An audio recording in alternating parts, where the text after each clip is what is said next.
Bonjour, ici Stéphanie Diane de l'École branchée. Je suis au sommet du numérique en éducation et j'ai la chance d'avoir avec moi Claire Côté, qui est enseignante de français et d'univers social à l'École secondaire de Bromptonville. Bonjour Claire. Bonjour.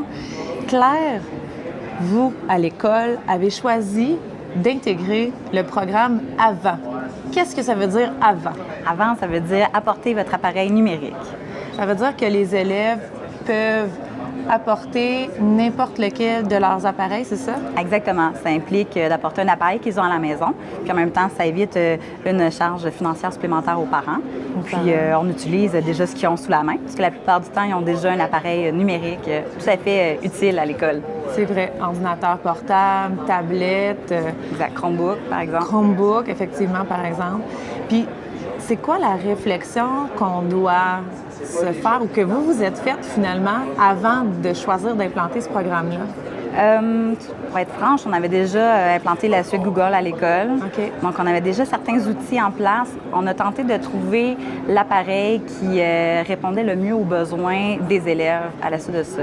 Donc, ce serait facile d'usage, idéalement avec un clavier pour en faciliter également l'usage. L'écriture, Oui. dans le fond, qu'on a souvent à faire Souvent. dans la rédaction. Oui. Ça laisse place à l'écriture collaborative et tout ça. Donc, beaucoup de belles choses qui ont mené à cette réflexion-là. Qui peuvent être faites. Oui. Puis, en même temps, il y a une diversité d'appareils.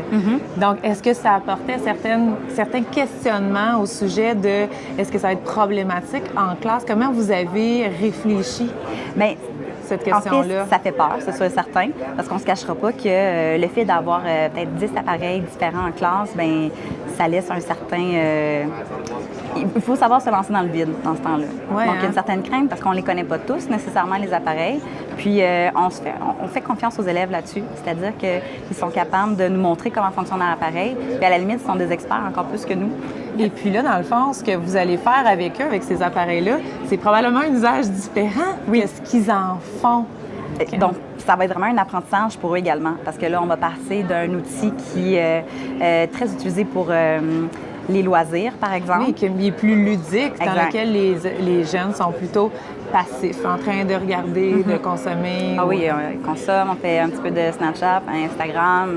Il y a de la communication, plein des de réseaux possibilités. sociaux. Il y en a plein, mais dans ce cas-ci, il va falloir le rendre davantage pédagogique, donc un usage différent.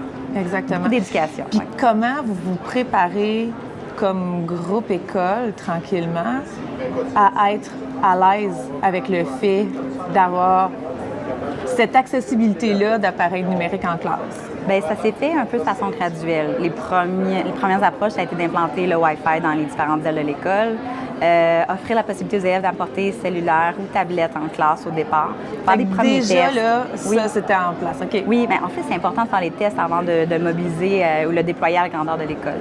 Donc, il y a cette première étape-là qui a été franchie. La réflexion également au sujet de qu'est-ce qui est le développement professionnel, le réseautage. Oui! C'est vraiment important de semer des petites graines, d'aller fouiller davantage, de s'informer sur les différentes possibilités qui existent en enseignement. Qu'est-ce que toi, ou comment toi, tu te nourris pour développer cette aisance, cette connaissance ou ces nouvelles approches pédagogiques-là? Pour te nourrir professionnellement? Je dirais, juste être ici, par exemple, là, Ouais. Sommet du numérique, ça fait une immense différence d'abord. Ouais. Puis suivre beaucoup de collaborateurs ou encore des gens du réseau qui se réseautent.